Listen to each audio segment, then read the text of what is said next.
Saturday. So, Saturday ngayon. Ang lulutuin ko ay chicken curry. So, ngayon, pine-prepare ko na yung chicken. Unang-una, hinihiwaan ko muna siya para pag niluto ko, manuot sa loob ng karne yung lahat ng ingredients na ilalagay natin. Yan. Pagkatapos kong mahiwaan to lahat, lalagyan natin siya ng asin, tapos lalamasin natin ng konti para matanggal yung mga dulas-dulas niya. So, yun din yung technique para mawala yung lansa, mawala yung dulas ng karne, lamasin nyo lang siya sa asin. Ito guys yung asin. So, ibubudbud lang natin yan. Tangkahin nyo na lang. Hugasan rin naman after.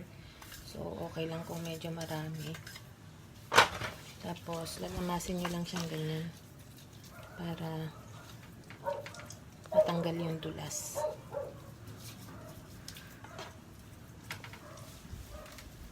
After nito, pagkatapos ko siyang lamasin sa asin, huhugasan natin. Tapos, yung next na procedure na gagawin ko, pakukuluan ko muna sa tubig. Tapos, lalagyan ko ng konting-konting asin din. Tapos, ipiprito ko muna siya bago ko siya lulutuin as chicken curry.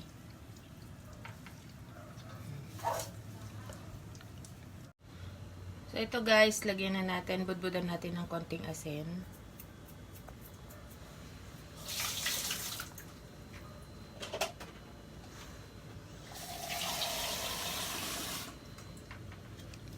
Lagyan natin ng tubig.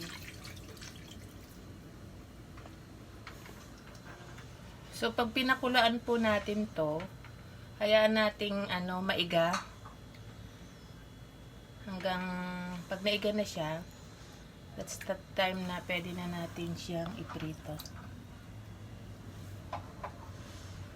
Yung pagpiprito naman yung katamtaman lang, wag naman yung sobrang pritong-prito siya. Pag pumula na, konting pula, okay na yan. Budburan din natin siya ng ginisa flavor seasoning mix, yung pakukuluan natin karne ng manok.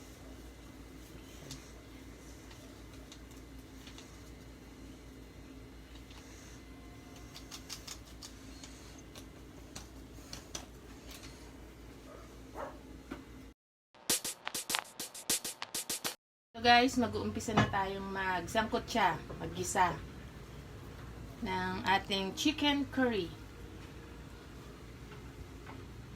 So, alam nyo na yung pagkakasunod-sunod, diba? So, bawang muna.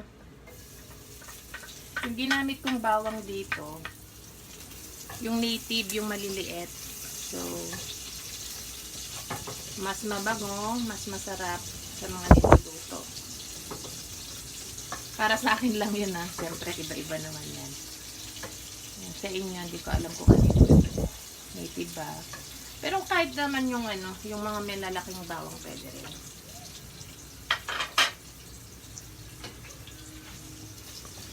Yung pagigisahan natin, yun din yung pinagpakuluan natin at pinagprituhan natin yung manok.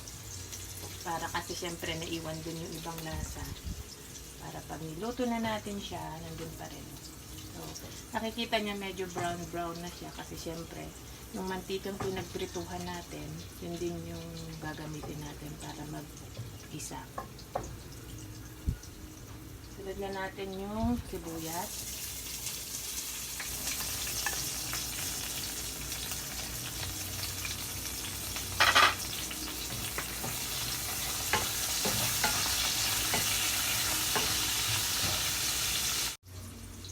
Sunod na natin yung pinrito nating manok.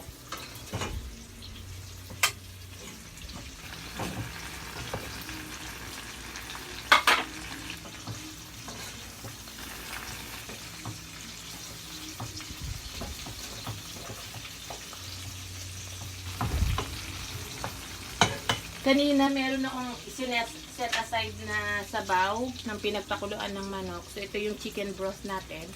Yun yung ipang sasabaw natin. So pwede na natin ilagay.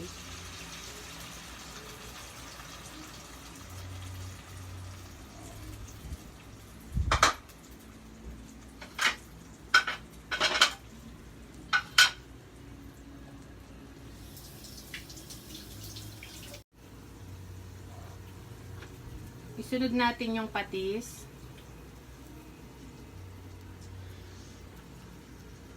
Ito lang guys masasabi ko. Hindi ako expert sa pagluluto. Ito yung pamamaraan ko. Kung ano yung alam ko. Kasi minsan, yung pagluluto naman, tansya-tansya lang talaga yung gagawin mo. Hindi naman kailangang perfect. So, kung ano yung gusto nyo, kung ano yung gusto ng panlasa nyo, yun yung gagawin nyo. Walang expert, hindi ako expert. So, hobby ko lang siya pag may time. Kasi syempre, pag working mom ka, kailangan mo rin minsan magluto. Lalo na pag weekend. So, yun yung ginagawa ko. Pag may time talaga ako, make sure ko na magluluto ako para sa daughter ko, para sa asawa ko, para sa bisita pag may bisita. Or sa asawa ko pag nandito sa Pilipinas. So, yan. So, kumukulo na siya. Pwede na nating ihulog yung patatas para lumambot.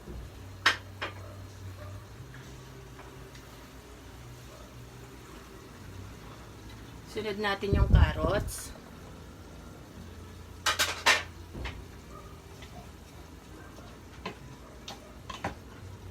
Susunod ko na rin yung paminta.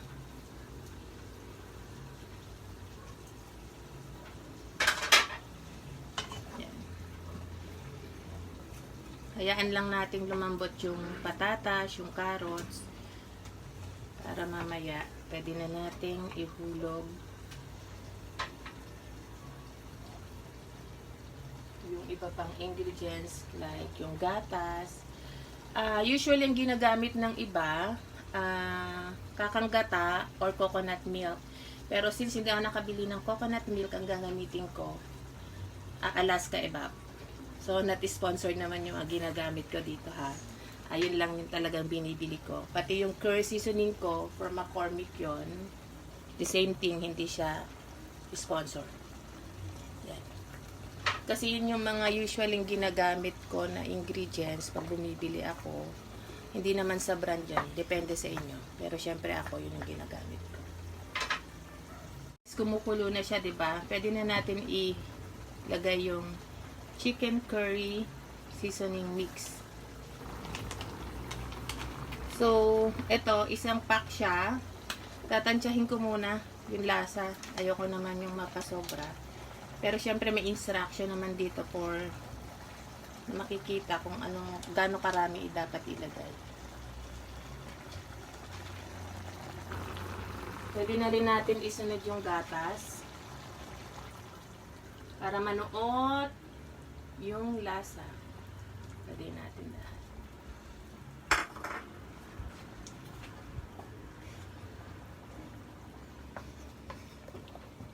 Yung ginamit ko palang part ng chicken, bali drumstick siya. Pwede naman yung iba-ibang part. So, ako kasi yun ang nabili ko.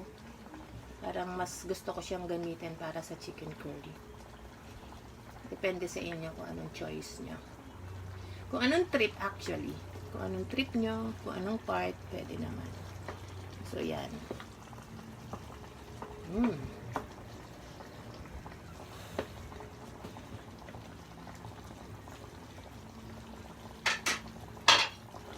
So, takpan natin ulit. Hayaan natin siyang lumambot. Yan. Balikan natin mamaya. Ito guys, pwede na nating ilagay yung red bell pepper natin. Actually, paluto na siya. Para hindi masyadong ma-overcook.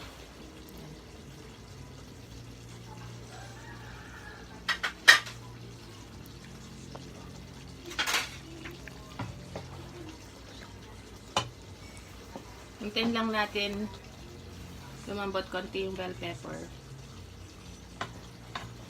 Pwede na natin siyang hanguin. Okay.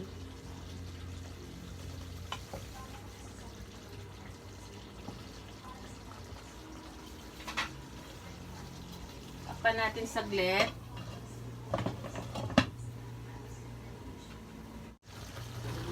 Yan guys, luto na siya. Pwede na natin hanguin. So, ang next step na gagawin ko, ipi-plating ko na siya. Yan. Enjoy! I-plating ko na siya. So, yan. Ganyan. Ganyan ko siya ginagawa. Tapos, yung mga sobra-sobra sa gilid, dapat punasan natin. So, gagamit na lang ako ng tissue para matanggal yung mga dumi sa gilid para medyo presentable siya. Diba? Kailangang presentable kahit ulam lang sa bahay. Ayan.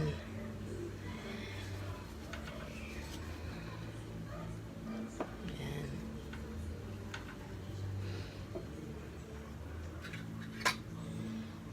Baka yung iba nagtataka, akala siguro nag-aral ako magluto. Wala po akong formal na pag-aaral sa pagluluto. Actually ito, natutunan ko lang sa sarili ko. So wala naman nagturo sa akin. Marami naman talaga nakikita online ng paraan ng pagluluto. So depende kasi 'yon kung ano yung gusto nyong ways para paano lutuin yung isang potahe. So, yan. Piniplating ko siya. Ilalagyan ko lang ng sauce dun sa ibabaw para medyo mas creamy siyang tingnan.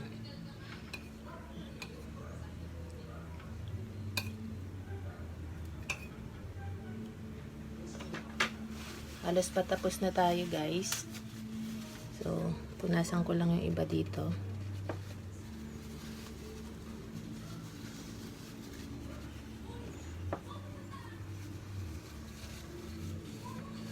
Medyo malinis yung tingnan talaga. Oops. Mamayat.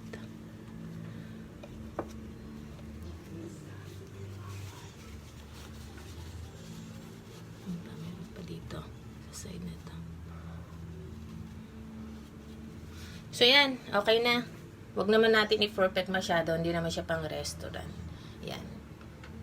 Okay guys, ito na yung finished product natin ng chicken curry.